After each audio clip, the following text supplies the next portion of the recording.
Всем привет! Сегодня приготовим салат, который гости съедят на ура, попросят добавки, а затем и рецепт. Нежный, воздушный и очень вкусный лебединый пух. Для начала нам нужно замариновать одну луковицу. У меня сегодня вот такая вот салатная розовая, она более сладкая. Ее нужно будет нарезать на четверть кольца не слишком большими полосками. Полностью весь нарезанный лук перекладываем в любую глубокую тарелку. К луку добавляем примерно половину столовой ложки соли, 1 столовую ложку сахара. И сюда же в эту тарелку к луку нужно будет добавить 3 столовые ложки обыкновенного 9% уксуса. Ну а затем вот это все, что есть в тарелке, нужно залить кипятком таким образом, чтобы полностью весь лук хорошо погрузился в воду. Берем ложку, хорошо все перемешиваем, чтобы сахар и соль растворились полностью, и отставляем все в сторонку примерно на 10-15 минут. Пока будет мариноваться лук, мы приготовим остальные продукты. Берем одно отваренное куриное филе, и его нам нужно будет разделить на волокна. Чтобы волокна куриного филе в салате не были слишком большими, я его разрезал вот таким вот образом на 3 кусочка, а затем разрываем все кусками вот так вот на волокна. Собирать сегодня буду салат в обыкновенной тарелке. На дно тарелки нам нужно будет взять 2 небольшие, заранее отваренные картофелины, и их нужно будет натереть на крупной терке.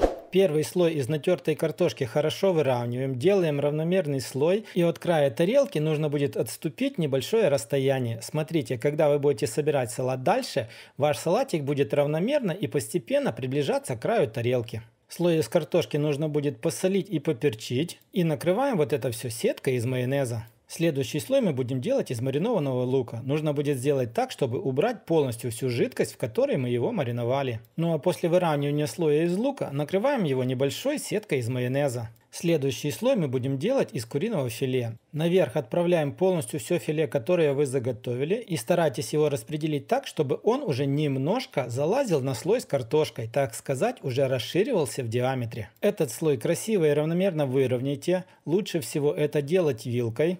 Слой из курицы нужно будет немножко поперчить и сделать сетку из майонеза. Сетку из майонеза делайте вот такими вот волнами, чтобы майонез полностью хорошо покрывал края салата, чтобы следующие слои нам держались на этих краях, а не сползали. На следующий слой мы будем использовать отваренные куриные яйца. Нужно их будет 3 штуки, и натираем их вот так вот прямо в тарелку на верхушку салата на крупную терку. Натертые яйца стараемся вилкой равномерно распределить полностью по всему салату, так чтобы равномерный слой получился и вверху, и по краям. Слой из яиц нужно будет посолить и поперчить, и опять-таки волнистыми движениями делаем сетку из майонеза. Ну и следующий слой у нас будет самый вкусный и самый воздушный. Берем пекинскую капусту, отрезаем от нее примерно 1/3 часть, и вот эту самую мягкую воздушную нужно будет постараться хорошо измельчить. Измельченную капусту опять отправляем на верхушку салата и на края, на бока. И опять-таки нужно сделать так, чтобы он уже увеличился в диаметре. Так как я сказал в начале видео, он будет двигаться к краю тарелки. Вилкой аккуратно этот слой выравнивайте, делайте его равномерным, но не трамбуйте. Этот слой должен быть как можно воздушнее. Слой из капусты нужно будет посолить и поперчить. Этот слой из капусты также нужно будет накрыть сеткой из майонеза. Точно так же делайте ее волнами. Ну и на последний слой нам понадобится небольшой кусок твердого сыра. Его натираем на мелкой терке. Этот слой у нас тоже должен быть слишком воздушным, так что распределяем натертый твердый сыр не спеша, вот так вот равномерно, чтобы он покрыл полностью всю капусту. Сыр нужно будет вилкой тоже вот так вот красиво распределить, и вы уже будете чувствовать, что ваш салат как будто бы уже похож на пух.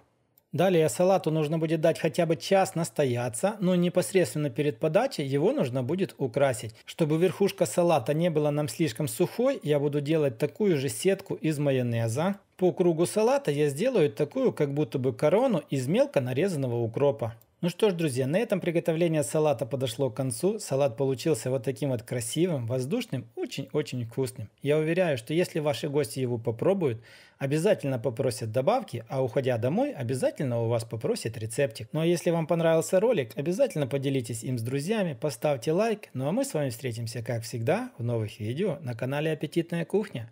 Всем пока!